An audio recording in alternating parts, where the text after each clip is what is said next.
다음 차례 뭐 이거 이거 자, 준비 시작. 사랑하고 축복합니다. 사랑하고 축복합니다. 안 집사님 사랑하고 축복합니다. 사랑합니다. 축복합니다. 아, 믿지 않은 사람들에게도 많이 해주세요. 해주세요. 우리 믿는 사람들이 음, 하나님이 이게 손으로 하는 것만 능력이 있는 게 아니고 입에서 나오는 이 말, 그냥 뭐 보여? 말이 보여? 그냥 귀에 들리는 거지만 신기하게도 보이지도 않은 이 말이 힘이 있다고, 능력이 있다고. 그냥 하나님께서 세상을 창조하실 때 말씀으로 창조를 하셨단 말이에요.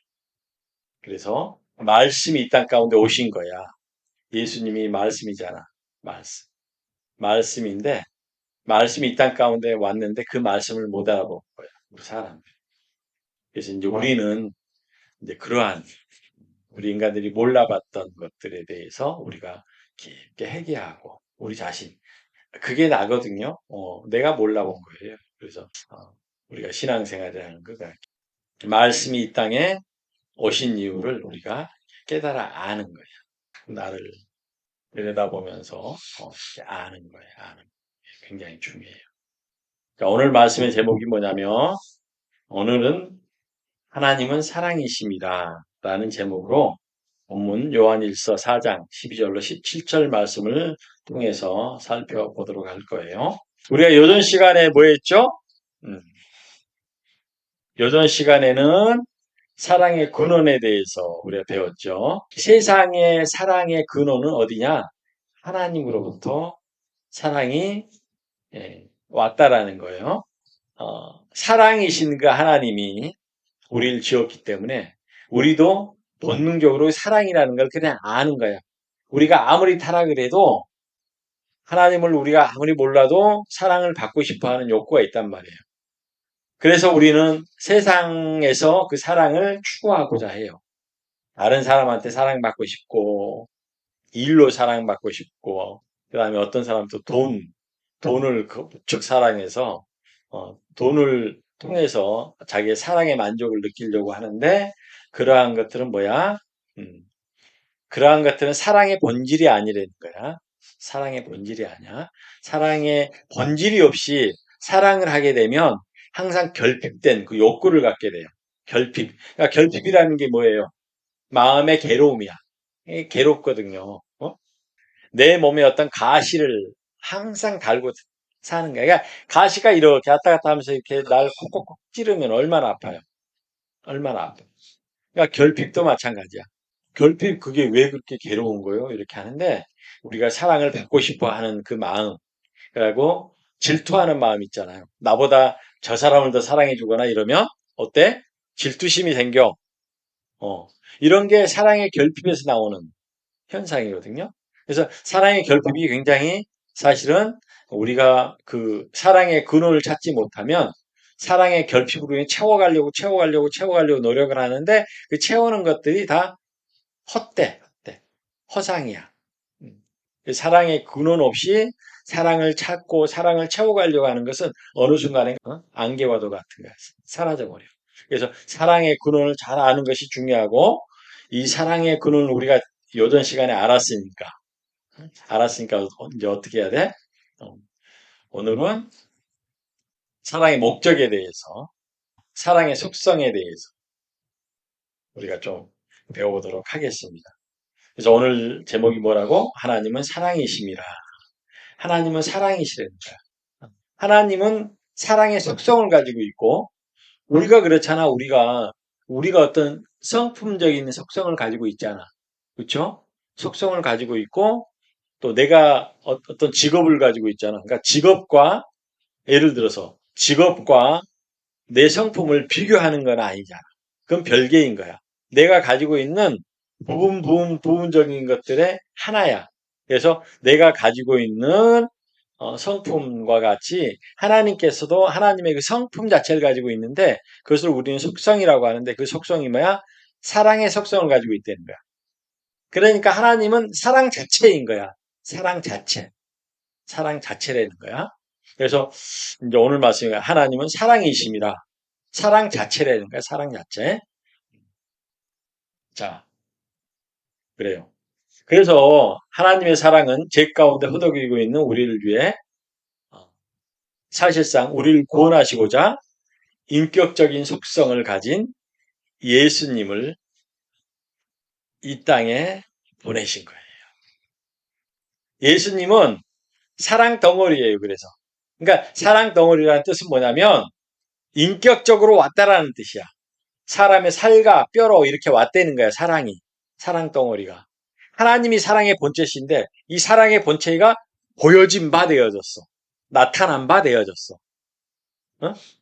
이제 그것을 목사님이 좀 과정에서 사랑 덩어리이신 사랑 덩어리 어떤 거 한 군데에도 사랑이 없는 게 없어. 뭐 하는 행동이나 뭐 말하는 거나 모든 거 어떤 뜻, 마음 그런 뭐 이중적인 그런 뭐 이런 양심이나 이런 게 없고 그냥 사랑 덩어리이신 거야. 사랑 덩어리. 모든 일을 다 감당하실 때 사랑을 위해서 그 일을 감당하신 분이야. 그래서 이제 사랑 덩어리라고 얘기하는 거야. 인격적인 속성으로 오셨다. 그래서 목사님이 이제 예수님은 사랑 덩어리이시다. 그래서 우리가 사랑 덩어리를 하나도 놓쳐버릴 게 없어. 다 배워야 돼. 다 배워야 돼. 그래서 예수님이 말씀하신 것도 배워야 되고, 예수님이 행동하신 것도 배워야 되고, 예수님이 누군가를 용서했던 것도, 용서하는 방식이랄지 이런 것도 다 배워야 되고, 예수님이 어떤 경우에 이렇게 화도 내셨잖아. 분노도 하시고 어떤 경우에 화를 내셨는지 예수님의 그 화에도 사랑이 있다는 거야. 왜 사랑 덩어리? 예수님은 저 사람을 나쁘게 하려고 하는 그러한 어떤 행동이나 행위를 마음을 품어본 적이 없다는 거야. 이 예수님이 이제 인격적인 속성을 가지고 우리에게 오셨다는 거야. 그러므로 하나님의 뜻을 이루기 위해 하나님의 본래의 모습은 마지막 때까지 우리를 구원하시기 위해 우리와 함께 하신대. 예수님이 이 땅 가운데 오셨다라는 뜻은요. 마지막 때, 마지막 때. 이 세상이 언젠가 끝나잖아요. 이게 유형적인 세상은 알파와 오메가, 처음과 나중이 있는 거예요. 그 마지막 날. 우리 인간의 두려움은요, 항상 그 마지막에 있거든요. 그 죽음을 가장 두려워하는 거예요. 가장. 그래서 미래를 두려워하고, 미래. 그래서 미래를 잊어버리기 위해서 막 현실에 집중하는 거예요. 그래서 하나님은 마지막 때까지 우리를 구원하시기 위해서 사랑의 마음이 있기 때문에 우리가 끝까지 함께 하신다는 거야. 끝까지. 마지막 때까지 우리와 함께 하시네. 그래서 마지막 때가 되더라도 너희는 두려워하지 말라는 거야. 너희의 두려움을 토닥토닥 해주고 두려워하지 않도록 하나님이 내 안에 거하시면 우리가 두려울까? 세상의 어떤 그런 이치적인 것들, 죽음을 경험하게 되고 세상에 나가면 다른 사람들과 다른 대상들과 관계를 해야 되는데 관계하는 게 얼마나 어려운 거 아시죠? 너무나 어려운 거예요. 관계가 안 돼. 너무나 힘들고 어려워요. 그리고 어떤 그런 오해도 많고 또 그 사람만 탓할 수도 없는 거예요. 나의 문제. 우리 인간은 뭐야? 제각각의 자기 입장을 가지고 있다는가? 개체라는 그 속성이 그래요, 그냥. 개체로 돼 있죠. 결혼하면 부부로서 이제 하나의 공동체를 이루지만 개체로 들어가게 되면 남편과 아내가 있고 남자와 여자가 있어. 그러니까 결혼하고서 이제 이것을 맞춰 나가는데 엄청나게 시간이 걸려. 왜냐하면 부부라는 하나의 속성으로 생각을 하면 별 맞출 게 없잖아. 서로 이미 맞은 거야. 그런데 그 안에 뭐가 있어? 각각의 개체적인 속성이 있기 때문에 맞춰 나가는데 시간이 너무 많이 걸리고 힘들어요. 그런데 이게요, 좀 이렇게 맞춰져 나가기 시작하면 굉장히 재미있어요. 오히려. 서로 다름과 다름이 만났을 때 다름 안에서 이렇게 일치시켜가고 조화시켜가는 그 과정이 어마어마하게 재밌고 행복해요. 사실은. 같은 것끼리는요, 재미없어요. 어찌됐든 간에 우리는 그런 개체이기 때문에 그 편견적인 사고방식을 가지고 있다. 나만의 어떤 입장을 가지고 있다. 그러기 때문에 관계가 힘들다는 거야. 고통스러워요. 그래서 우리가 그런 고통 안에서 우리가 살아가고 있는 거 세상에서. 그러니까 그런 고통은 그냥 이제 일반적인 방법으로 이길 수 있는 것이 아니라 하나님의 사랑. 내 안에 평강을 찾고 어, 다른 사람들을 보는 것들에 대한 어떤 내 관점을 새롭게 바꾸고 어, 이렇게 해야지만이 그것을 정말 정말 나를 위하고 너를 위할 수 있는 그 좋은 방법으로 우리가 만들어갈 수 있다는. 그래서 이를 위해 8절 말씀에서는 사랑하지 아니하는 자는 하나님을 알지 못하는 자라고 말씀을 하십니다. 사랑하지 아니한 자는 하나님을 모르는 자라는 거야. 사랑을 하지 않는 자는. 왜냐하면 하나님은 사랑이시기 때문에 그래요. 그러니까 사랑을 해보지 않은 사람들은 하나님을 알 길이 없는 거예요. 어. 근데 우리가 이제 하나님의 사랑을 배워서 해야 되는데 그냥 본능적으로 사랑을 하는 거야. 그냥 본능적으로 사랑을 하는 거야. 음. 여기서 말씀드리는 건 그거야. 어, 하나님의 마음을 품고 사랑을 조금이라도 해본 사람들은 그 안에 예, 하나님을 아는 진리가 있다라는 거예요. 그래서 왜냐하면 하나님 자체가 사랑이시기 때문에 그렇다는 거예요. 하나님의 사랑은 순수 목적을 가진 인격을 가지고 계시다는 거예요. 인격. 그러니까 인격적으로 사랑이 나타나야 되는 거야. 사랑적으로 막 나타나는 게 아니야. 사랑이 눈에 보여지는 거 아니고 관념적인 것일 수도 있고 그렇지만 이 관념이 현실적으로 실천적으로 행동적으로 나타나야 되는 거야. 그래서 인격적이라는 거야. 인격적이라고 말씀을 드리는 거야. 그래서 우리를 구원하시고자 하는 하나님의 사랑은 마지막 때까지 계속 이어진다는 거예요. 그런데 우리 앞에 이러한 하나님의 사랑을 가로막고 있는 것들이 있다는 거예요. 인간에게 비참하고 좌절감을 겪을 수밖에 없는 그 참담한 이것이 있는데 이것이 뭘까요? 이것이 뭐냐면 용서야, 용서라는 진리예요. 용서. 용서가 해결이 안 돼요, 우리는. 왜 안 되는지 아세요? 어떤 사람들은요, 아유, 저 사람 그냥 용서해버려. 용서 안 하면 내 마음에 미움이 있어서 미움의 가시가 자꾸 나를 찔러. 그래서 나만 아파. 그러니까 용서해버려 그러는데, 그 말이 맞아요. 그런데 용서가 안 되는 게 뭐냐면, 제가 이걸 많이 이렇게 연구를 해봤거든요. 용서가 잘 안 되는 이유가 뭐냐면, 바로 이런 거죠. 어, 어제 이제 우리가 경험했던 것들인데, 어떤 가수가, 이혼을 경험한 가수가 막 노래를 해요. 막 노래를 하다가, 아, 저 노래 잘하죠? 뭐 이렇게 얘기를 하니까, 갑자기 할머니 관계인가 봐? 할머니 관계. 남편한테나 잘해! 이렇게 얘기를 하는 거예요. 그러니까, 이분은 한번 실패한 그런 경험이 있고, 이제 재혼을 해서 잘 사는데, 그렇게 얘기하니까, 이분이, 물론 이제 지혜롭게 잘 넘기긴 했는데, 막 상처가 엄청 된 것 같아. 예?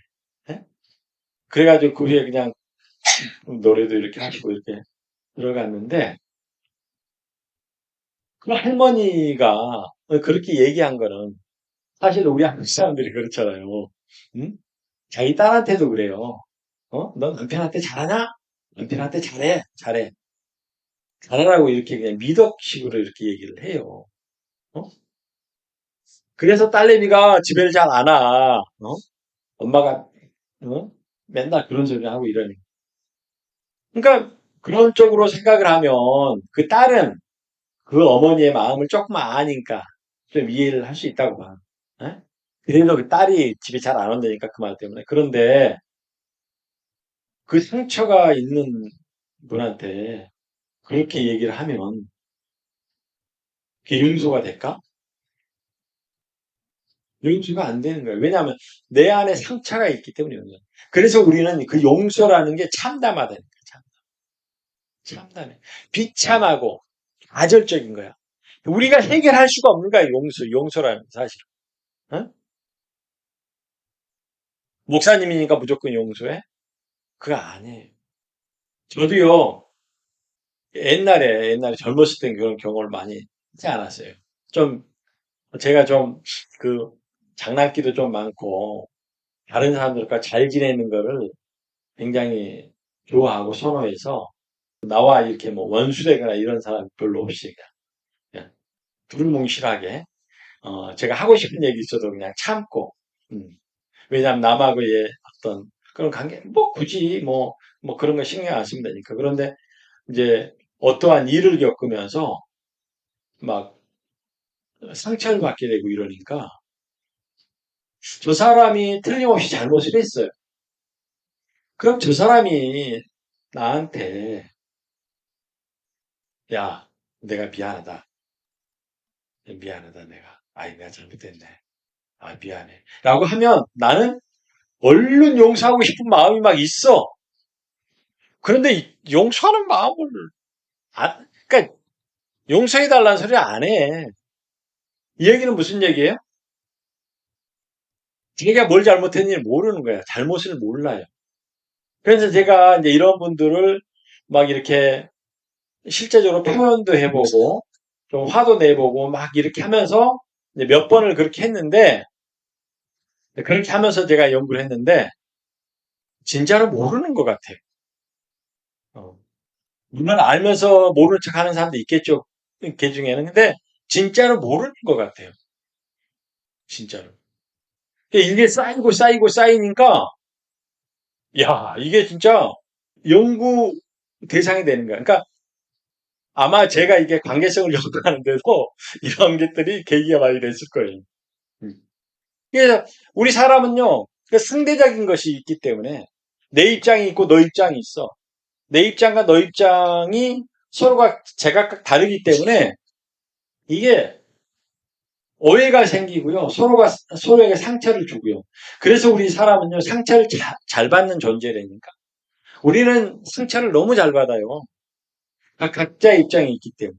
그러니까 상처를 주는 사람도요, 자기가 상처 주는 줄 모르는 거예요. 왜? 자기의 입장이 있으니까. 근데 상대방이 상처를 받는 거는 뭐야? 그 상대방의 입장이 있기 때문에 상대방 그 입장 안에서 또 상처를 받는 거예요. 그러니까 상처 받은 사람은 100% 받았어. 상처 준 사람은 자기가 상처를 한 10 정도밖에 안 준 걸로 생각해. 그러니까 가볍게 생각해. 그러니까 사과할 일이 없잖아. 사과 안 해요. 응? 미안하다는 말 한마디면 다 해결될 수 있는 문제. 근데 그걸 안 해요. 어? 몰라요, 몰라. 잘못한 걸 몰라. 그래서, 아, 사람은 원래 저럴 수도 있는 거구나. 나는 그때만 해도 사람이 알면서도 모르는 척 하는 걸로 생각했거든요. 자존심 때문에. 근데 그 의식 구조가 정말 달라요. 그러니까 내 입장과 저 사람의 입장, 저 사람의 의식 구조와 내 의식 구조가 다르더라고요. 그래서, 아, 저 사람을 용서해줘야 되겠구나. 이런 마음이 들더라고요. 의식 구조가 다른 건 어쩔 수 없는 거잖아요. 고의적이라고 한다면 분이 계속 올라와요. 고의적으로 나한테 저랬어? 그럼 계속 분이 올라오거든요. 근데 우리 인간은 그 죄성 때문에, 죄성. 예수님이 이 땅에 올 수밖에 없는 거야. 우리 인간을 용서해 주시기 위해서, 그 사랑을 베풀어 주시기 위해서 이 땅에 오실 수밖에 없는 그 이유가 뭐냐면 우리 인간이 그렇게 대먹었다는 거야. 나도 마찬가지예요, 나도. 나도 마찬가지예요. 그래서 저도 항상 요즘 들어서 제가 더 그래요. 아니, 그냥 세상상 살아가면서 누구를 정말, 내 부모를 죽이는 원수 아니면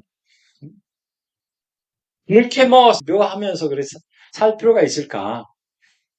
음, 그냥, 그냥, 좀 이렇게. 근데 제가 이제 연구하기 위해서 그걸 깊게 깊게 연구하면서 그런 경험을 또 하기 위해서 제가 이제 많이 사람들과 많이 좀 이렇게 부딪힌 경향도 있었고 예전에. 그래서 이제 요즘 연구하는 과정이라 얼마나 좋은지 몰라. 어.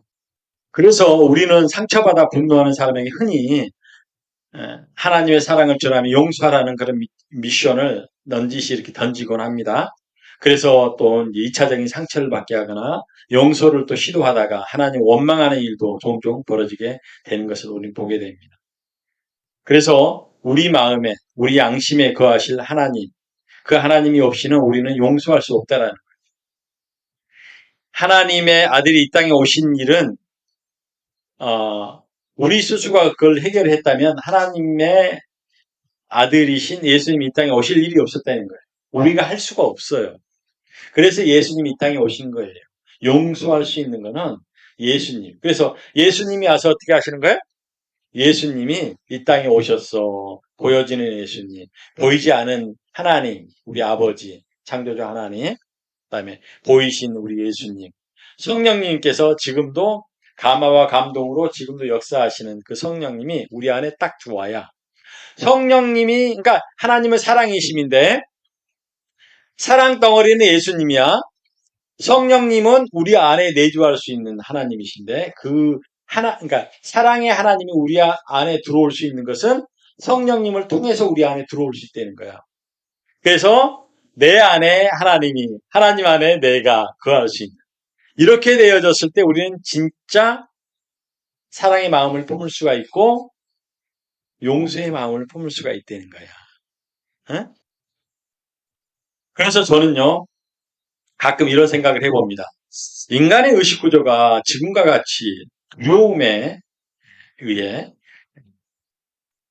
탓하는 그런 인식 구조가 아닌, 사실 지금 현재 우리 인간들의 그 인식 구조에는 가장 기본적으로 깔려 있는 건 뭐냐? 두려움이에요. 그래서 의심도 하고요. 두려움이 깔려져 있는 그런 인식 구조를 가지고 있단 말이에요, 우리는. 그래서 우리는 남 탓하기를 좋아하고요. 관계 안에서. 그래서 용서가 잘 안 되는 거예요. 그래서 이 인식 구조가 아닌 제 바람이죠. 자신을 먼저 돌아보고 화해를 위한 인식 구조를 만약에 우리 인간들이 가지고 있다면 어떻게 될까? 이런 막 궁금증을 한 번씩 이렇게 가져보거든요. 다시 말씀드리면 자신을 먼저 돌아보는 화해할 수 있는 그런 인식 구조를 우리가 먼저 가지고 있다고. 두려움에 의한 인식 구조가 아니라 화해할 수 있는 그런 인식 구조를 우리가 밑바닥에 깔고 있다라고 한다면 우리가 어떻게 바뀔까요? 어떻게 바뀔까? 나는 그게 굉장히 궁금해요. 문제는 상대에게 상처를 주면 상처를 준 사람이 상처를 준 만큼 알게 되면 그래도 우리가 쉽게 화해할 수 있을 텐데. 그렇죠? 그러니까 내 잘못을 먼저 들여다보면 저 사람한테 상처를 준 거에 대해서 내가 나를 살펴보게 되면 미안하다고 얘기할 수 있잖아요. 그러면 화해 모두가 조성이 되는 거예요. 우리 화해하자.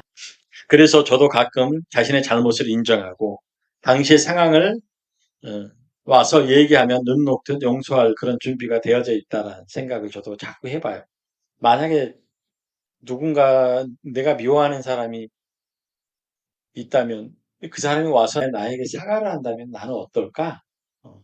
그래 이러면서 다 정리가 될 이제 그런 상상을 한번 해보는 거죠. 그래요. 말씀을 다 마쳤는데 이제 이 말씀만 드리고 마칠게요. 어, 서로가 자신의 잘못을 잘 모르니 그저 우리는 사랑의 본체이신 하나님이 내 안에 거하고 내가 하나님 안에 거하시도록 우리는 하나님을 만나야 된다. 내 스스로 안 돼요. 용서가 안 돼. 안 되는 거예요. 그런데 저도 마찬가지 저도 제가 부족해서 그런 거지. 제가 잘나서 그런 게 아니라 누군가를 원망하고 그렇게 한다면 아직 부족한 거예요. 하나님이 내 안에 내주가 덜 된 거예요. 덜 된. 사랑의 하나님이 덜 채워진 거예요. 사랑의 하나님이 채워지게 되면요. 누군가 미운 사람이 있으면 그 사람을 미워하기 전에 하나님 내 안에 거해주세요. 나도 하나님 안에 거하겠습니다. 왜냐하면 하나님은 사랑이시니까요. 사랑의 마음이 들어올 수 있도록 해주세요. 이렇게 기도하시기 바라겠습니다. 자, 말씀을 마칩니다.